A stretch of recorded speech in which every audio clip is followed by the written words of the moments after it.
So I was fortunate last year to be invited to serve as a scholar in residence and a visiting scientist at the Biodiversity Research Center at Namibia's University of Science and Technology. The university itself is in Windhoek, that's the capital of Namibia. And the Biodiversity Research Center is the home of many different types of ecological and social science types of studies throughout Namibia. So one of the communities had contacted the university because they needed some advice. They needed help on some of the problems that they were having with human-wildlife conflict. And that's an area that I worked on in Tanzania, so it was a really good fit for me to go there and spend some time in a field and to do anthropology. So human-wildlife conflict, we all experience that, right? So things like a raccoon that gets into your trash cans or a mouse in your pantry. We can deal with that. Usually it's pretty easy to remedy.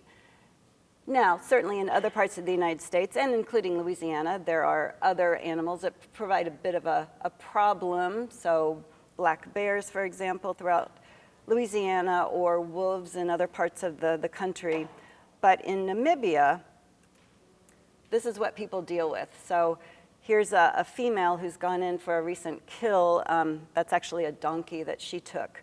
A lot of people have donkeys for transportation. So here, yeah, a raccoon might make a mess in your trash, but in Namibia, these types of wildlife are affecting people's livelihoods. And what we're finding out, also affecting culture overall. So in the past 5 years, just to give you a little bit of context here, there have been 33 people killed by wildlife, over 2,600 hectares of crops destroyed, numerous hundreds and hundreds of livestock killed, and in Namibian dollars, that's approximately $500,000 US, compensation paid by the government to compensate people for lost livelihoods, so lost livestock or crops.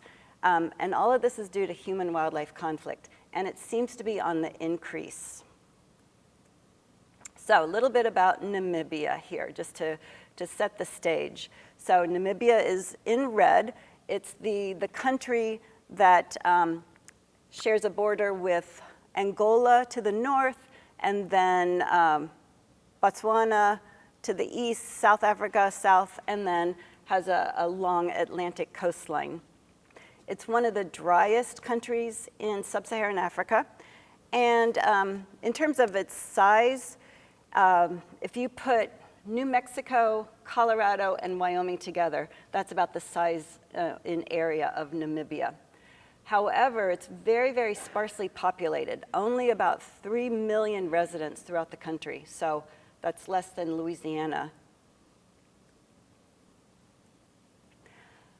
Namibia has a great diversity of landscapes, and many of these are really, really scenic, so it's great, great for photography and very photogenic. So I'm going to just show you some of the various landscapes here. So starting on the Atlantic coast, Namibia is probably one of the few places around the world where you can get flamingos and penguins in the same shot. So pretty amazing there. The coastline, especially as you go from south to north, is called the Skeleton Coast, and for a reason. It's a very treacherous coastline. There are only 2 ports for the entire length of the country. And many shipwrecks. This is a rather recent shipwreck here, and lots of skeletons, literally skeletons, end up on the beach there. So really hard place to make a living along the coast.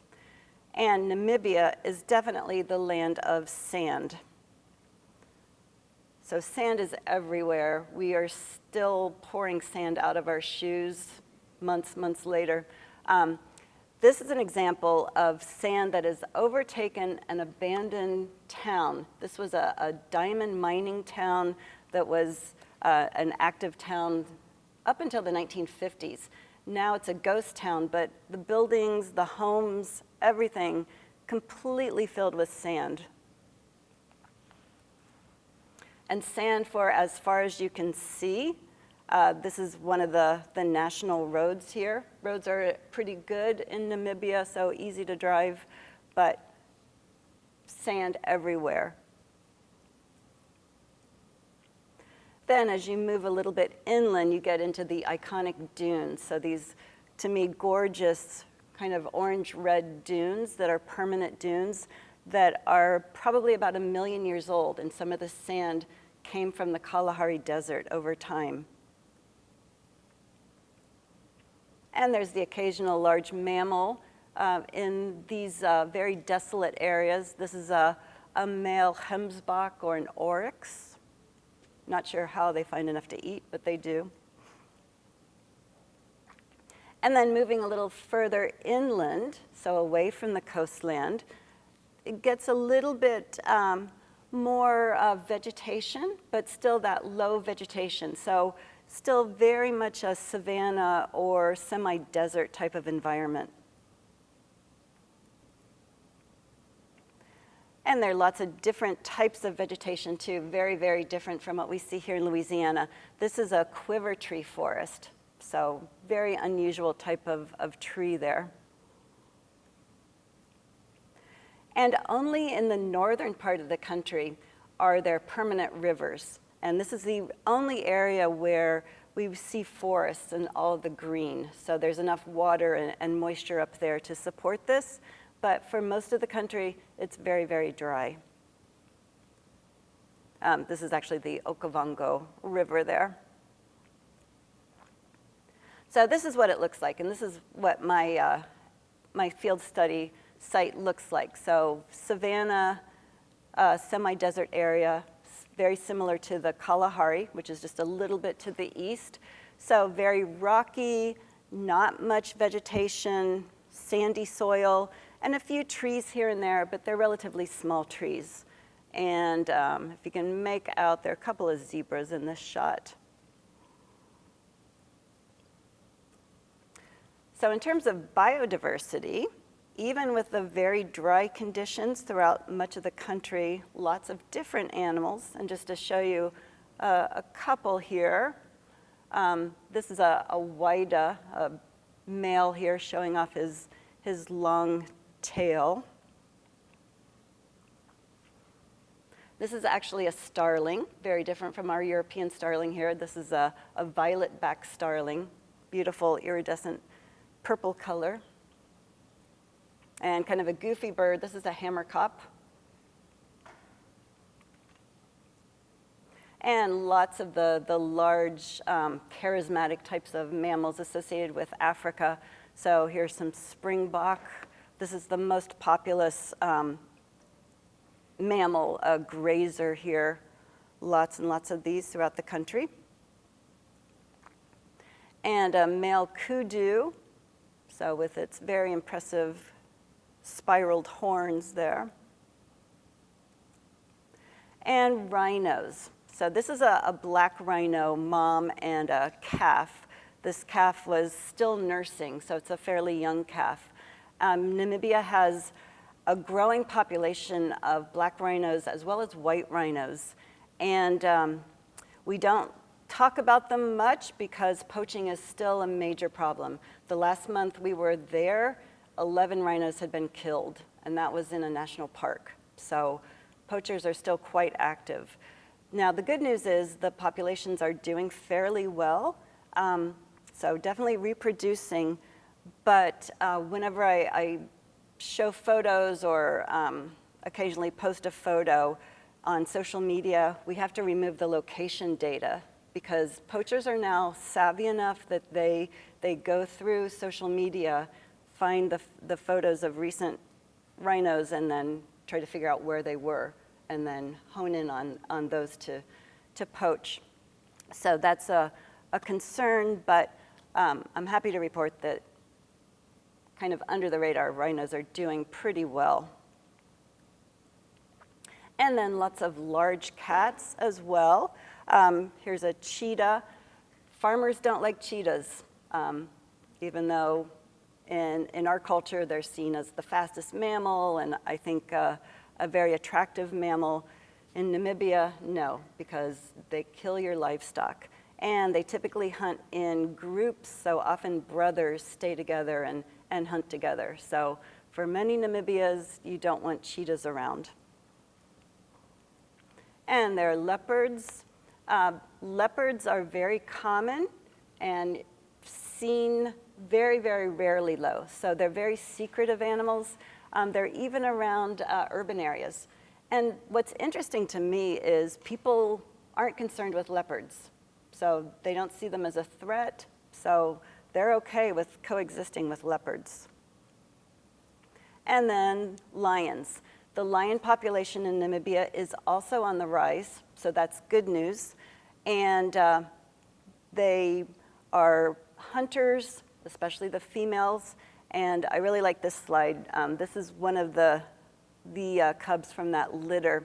And they had just eaten, so I don't know if you can see it, but there's still a little bit of a rosy tint around his neck and shoulders. So that's from the animal. They had taken an eland the night before and had fed on that.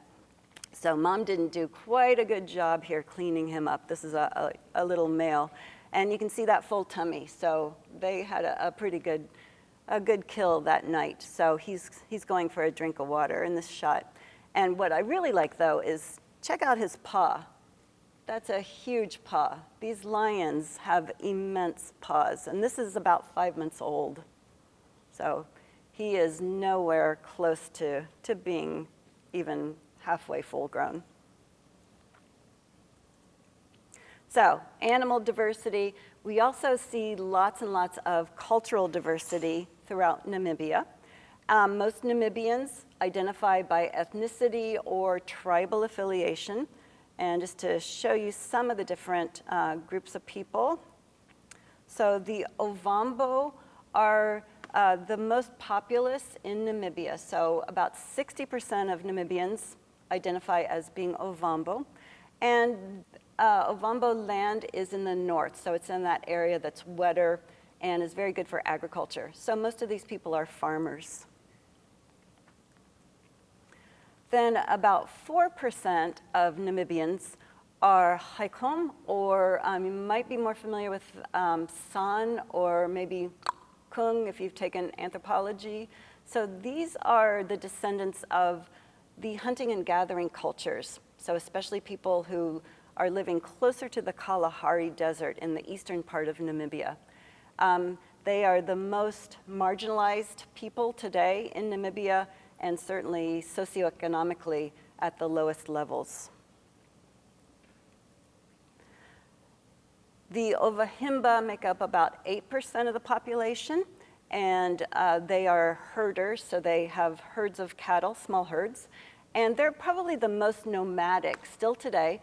They live in very isolated areas and just move around with their cattle. And they still are, by choice, very, very traditional in culture and especially in dress. So this is a woman, I took her photo just about 8 months ago. So that's what they look like today. And then the Ovaherero, closely related to the Himba, are also herders, so pastoralists or cattle raisers. And they make up about 8% of the population. And I'll be talking much more about them in a minute. And then the white population, which is about 7% of Namibians. These are people of European descent, mostly of German descent or Afrikaners, so from South Africa. And here you can see this was literally in October at Oktoberfest. There is a very strong German culture still today, and they're dressed up in traditional German clothing with their steins of beer. Now, have to talk about colonial history. So Namibia was a colony. In the late 1800s, Germany colonized this part of Southwest Africa and named it Zuidwest Africa. After World War I, Germany lost control, and the League of Nations mandated that South Africa would then govern this part of Southwest Africa. So for then the next 7 decades, it was known as Southwest Africa, and was not quite part of South Africa. South Africa certainly wanted to annex it and include it as part of its territory, but there was growing resistance. And in 1990, with revolutionaries, Sam Nujoma, who was the first president, and Heinie Geingob of the SWAPO political party, fought and gained independence for Namibia. So it's rather recent, so it's a relatively new country. And actually tomorrow, March 21st, is Independence Day in Namibia. Now, there's still, though, that very strong German influence. You can see it in the architecture. So here's a church. This is the iconic church in the capital. It's a Lutheran church. The services are still in German. A lot of the buildings look very, very European. In the supermarkets, you can buy really good soft pretzels still. So very, very westernized in some regards with that German influence.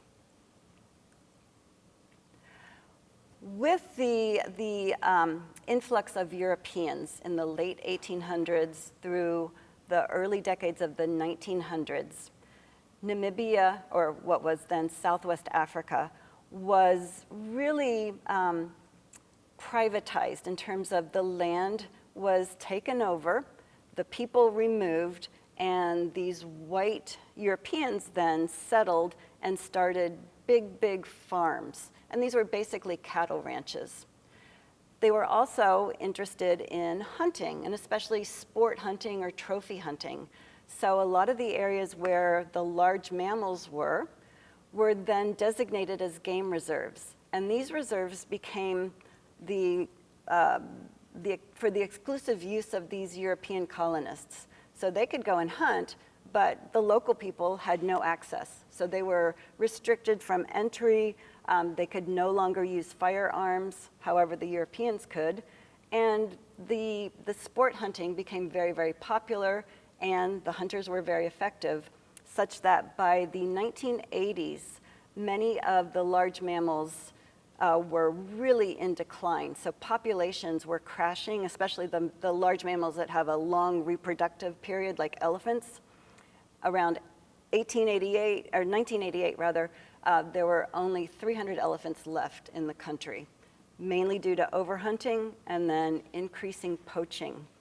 So some of the effects of colonization weren't just on culture and removing people from their homelands, but also on the wildlife. So what's going on today? And here I'm going to show you where we're working. So if you go up right about there in the northern part of the country, that's our field site, which is right next to a huge national park that formerly was a game reserve. So established by those Europeans, now is a national park. And this is the road, one of the roads to get to the field site, to this community. You can see here the warning signs, right? A funny story, my son was with us, my teenage son, and this was before he had his driver's license. In Namibia, you can't drive until you're 18, which I think is a good idea. But on these roads, and these are very good roads, not much traffic at all, so we let him practice driving, and he was behind the wheel. He was kind of nervous, and especially because in Namibia, the steering wheel's on the right side, so Commonwealth country here. So he's driving along, and yes, he had to brake for a rhino. So probably something that he didn't need practice with as a Baton Rouge driver, right? But good story for him. So we're talking about an area in that northern part of Namibia. Now I have to talk about climate. because climate change is a huge part of this story. So as you can just see from this graph, the average temperature is increasing. Just eyeballing it, you can see, oops, where'd my graph go?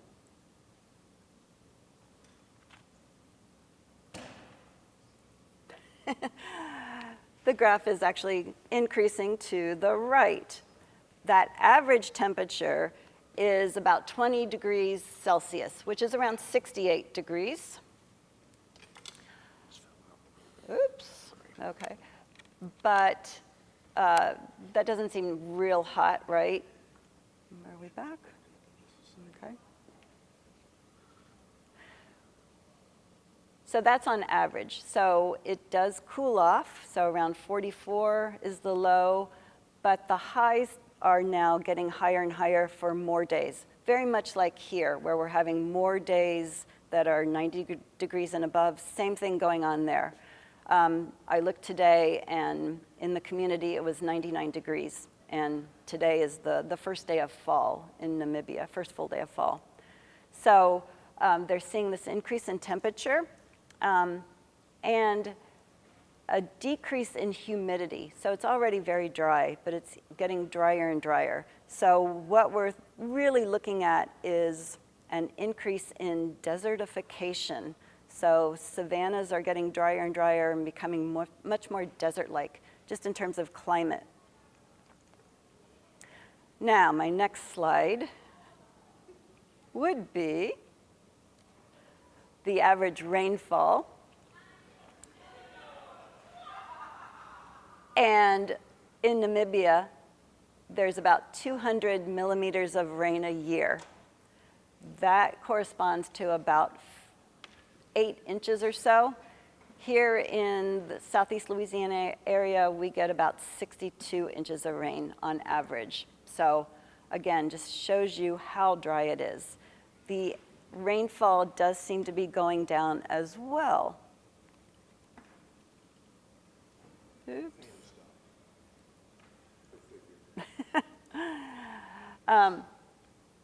And we're getting more extremes. So again, very much like here, where you have more extremes in terms of storms, and there might be a downpour and flash flooding, but then no more rain for months and months. So if you can see that red arrow, that's the area I'm talking about, with about 200 millimeters of rain. In 2019, there was a drought and only 1 inch of rain for the whole year. And some people living in the community said they never saw any rain at all during the rainy season. So again, very, very dry. Now, I want to just show you this so that, again, you can get a better understanding of the area and the habitat and how people are living. So land uses here. That brownish color that makes up the majority of the country here is privately owned land. So in Namibia, they call it freehold land or commercial land. So these are mainly those ranches or cattle farms. Now they're also game farms, so it's legal to raise game animals like zebras and sell the zebras for meat. But most of these are cattle. They're beef cattle, so the farmers are selling the beef domestically, also exporting to South Africa and the EU. The kind of pinkish or mauve color toward the north part of the country, that is communal land. So that is land that is owned by the government, but is set aside for communal use and for people who were removed from their homelands during the colonial era, then to resettle. And that's the area where the community we're working with lives.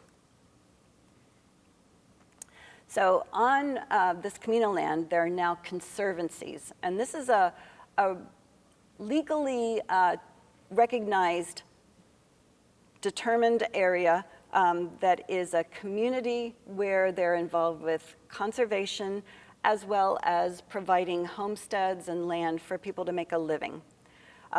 This program was started right around the time of independence, and it was a way for the people whose ancestors had been removed from their homelands to get back to that land and to try to make a living there, and especially for people who wanted to farm.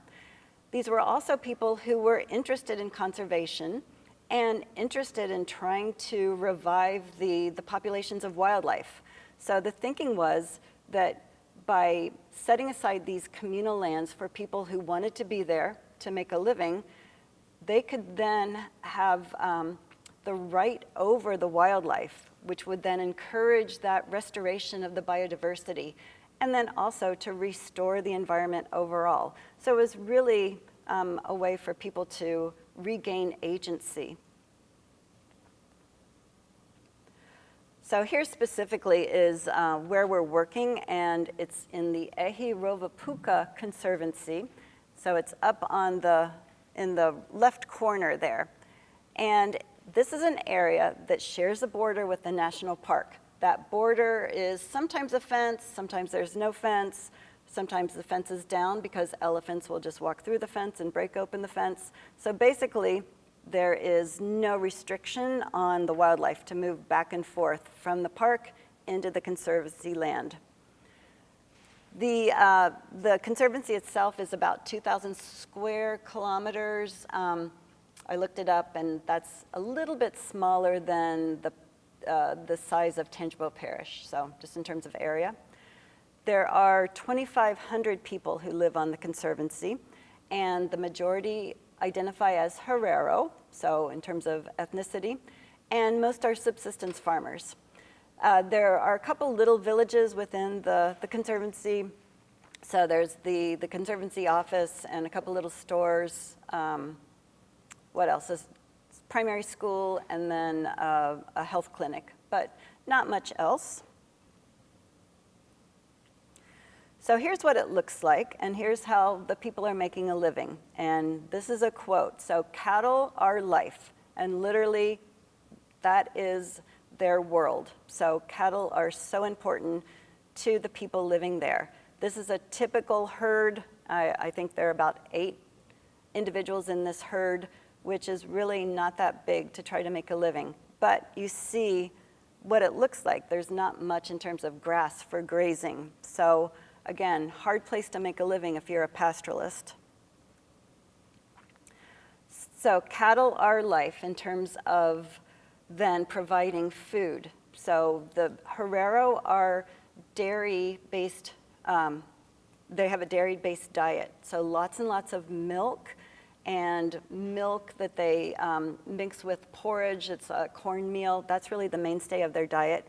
Occasionally they eat meat, but milk is pretty much it. So the cattle are providing that sustenance.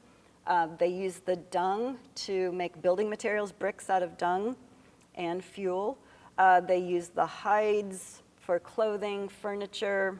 The horns and hooves are used to make little containers and jewelry and things, so nothing goes to waste.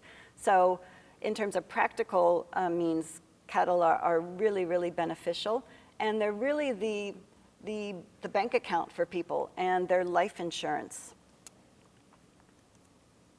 They're also really important culturally, and this is one of my poor photographs here of a wedding celebration. They have usually about a 3-day celebration for weddings.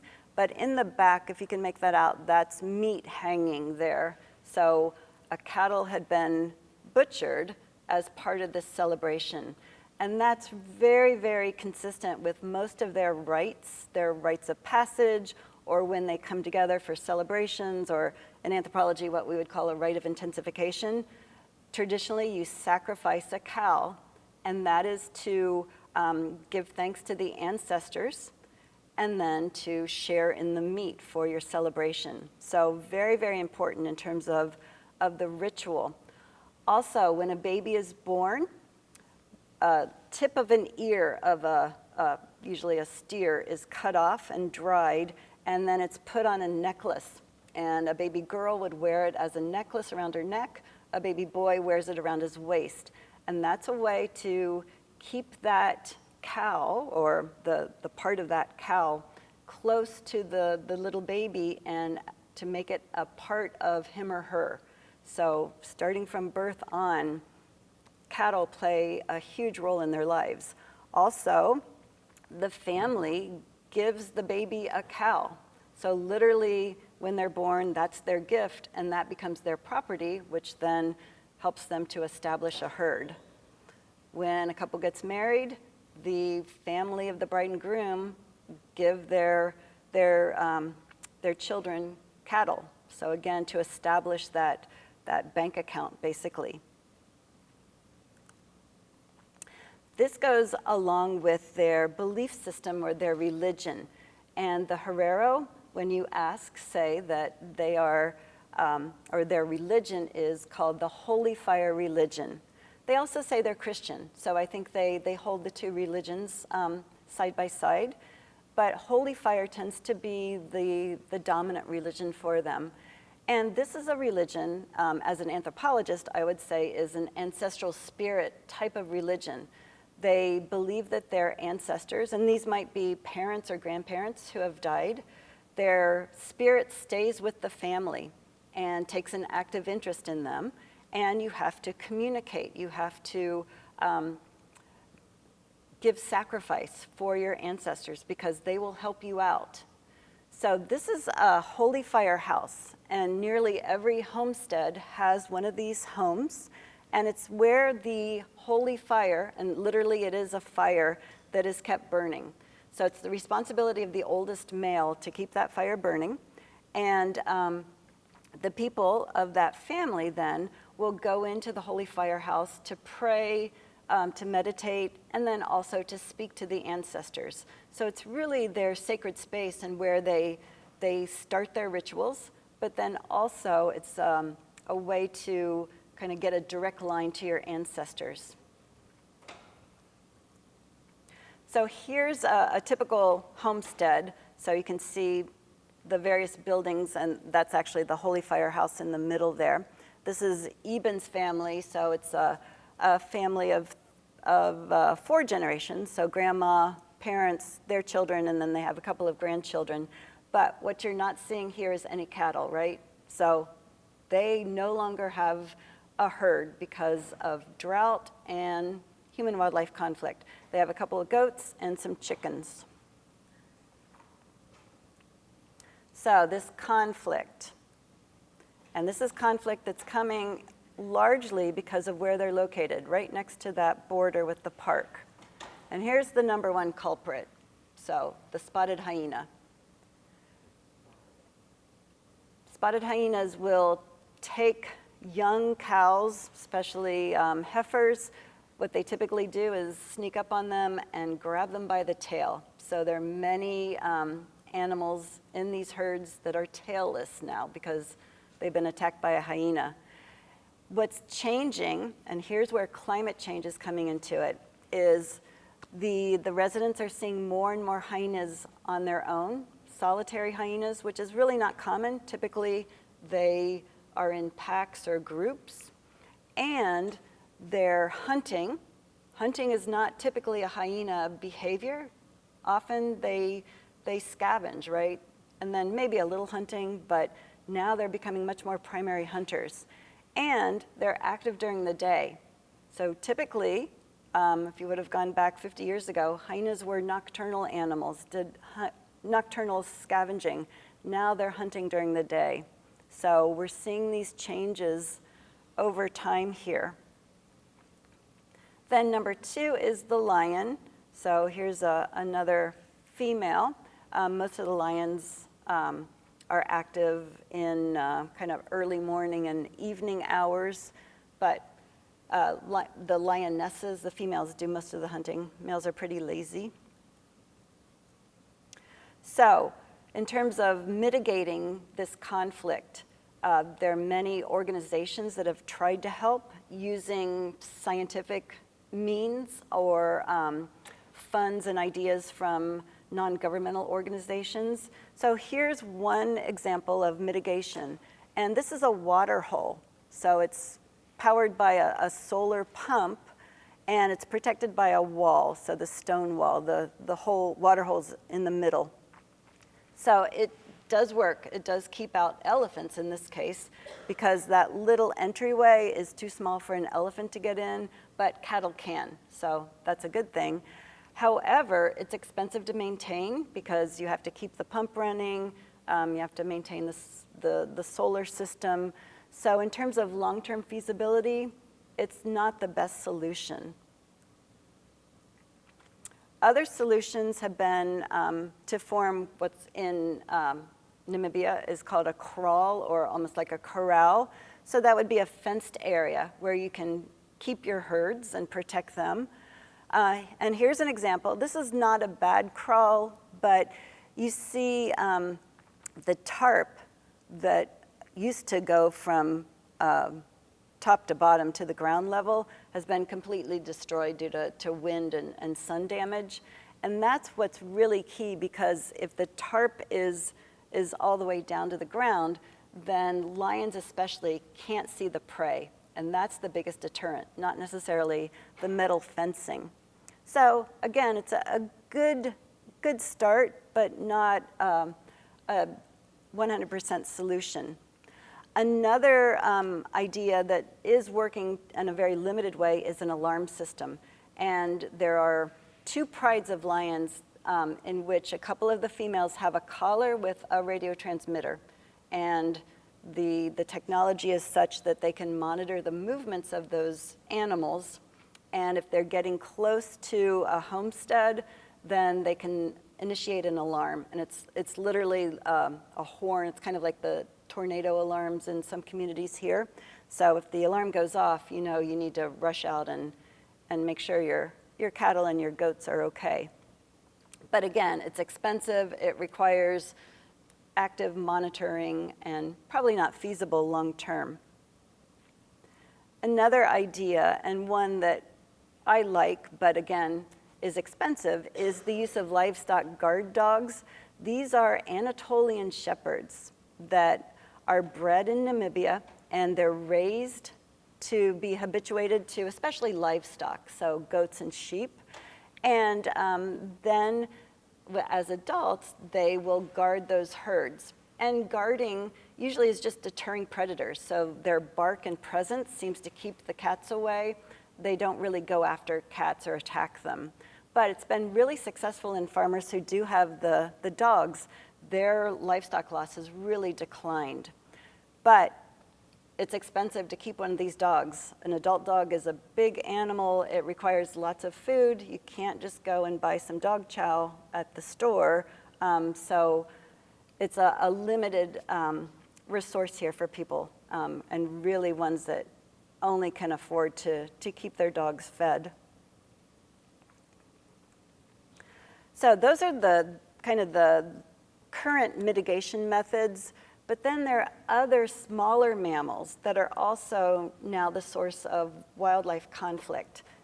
So animals like a jackal, which are very common, and they're not going after cattle, but they will take kids, goat kids, not human kids, and chickens. So many people were really complaining about jackals wiping out their chickens. They like eggs too.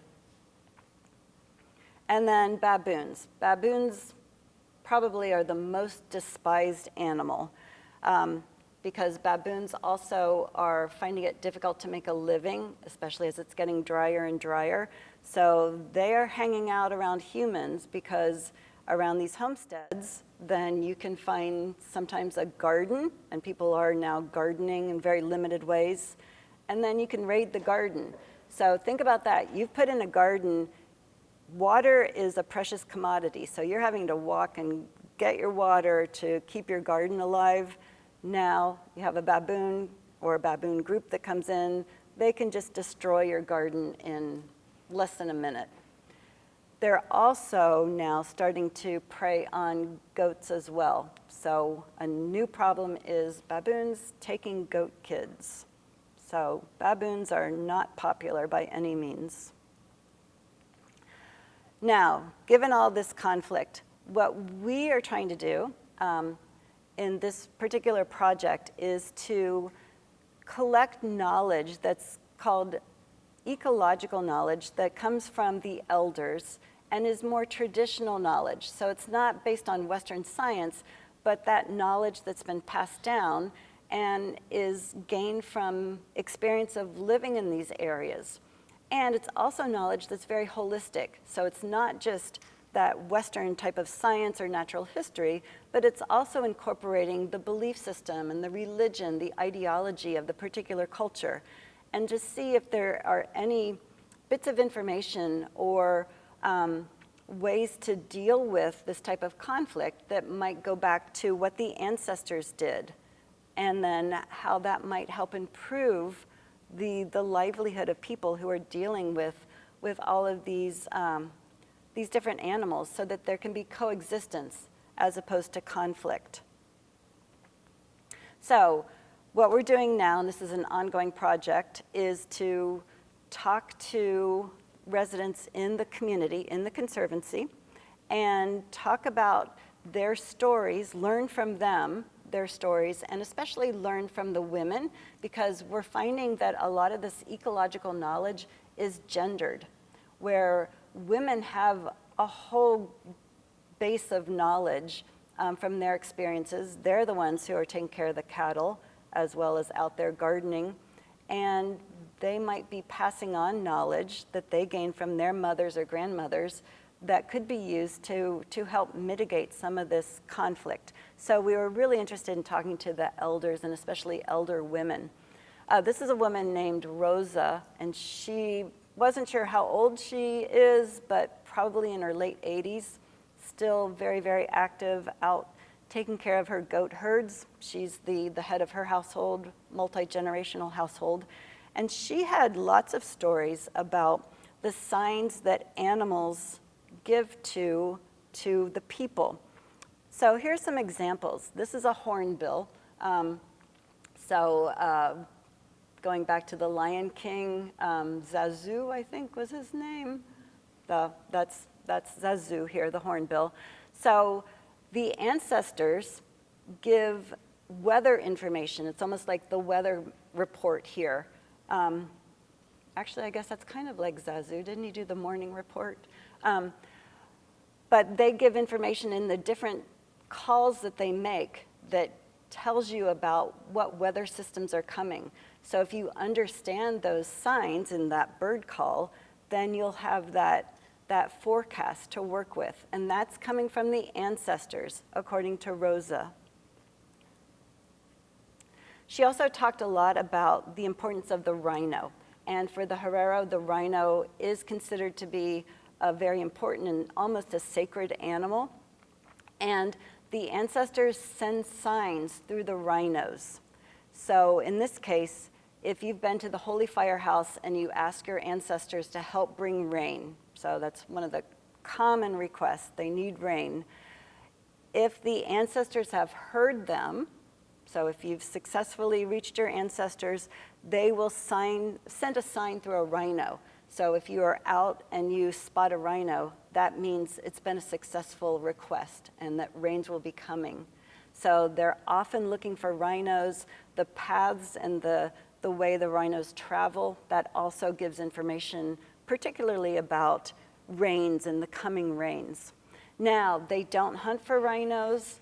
And if they were to find a dead rhino, for example, they wouldn't take the horn. They're totally unconcerned with the horn. Has no significance to the Herero, which is really interesting given the poaching that goes on. And then lions. For the Herero and the signs from the ancestors, they're considered to be fierce animals, but ones that have human-like feelings. And that's something that came up again and again, this assigning of human qualities to the large mammals, and especially lions. And just like we know here with camping, you have a fire that's supposed to keep the wildlife away. Same thing here, where the light of the fire ends, that's where the lion will be. So that information is telling you then how far you can go out, and that the lion will keep the fire rather will keep the lions at bay. So here, these are brothers. Literally, that's their activity for the day. Occasionally, they raise their head up and look around and then go back to sleep. So very, very lazy animals. Here's Oma, so grandma, and that's what she calls herself, grandma in German. She's also in her late 80s, and she talked a lot about elephants and how the elephants, they're rich animals according to the Herero because they have ivory, but that ivory belongs to the elephants. It's not for humans, so it's supposed to stay with the elephant. And elephants aren't naughty. They're very clever, according to Oma, that they're just thirsty. However, if that elephant wants to drink, it's going to drink. You can't stop it.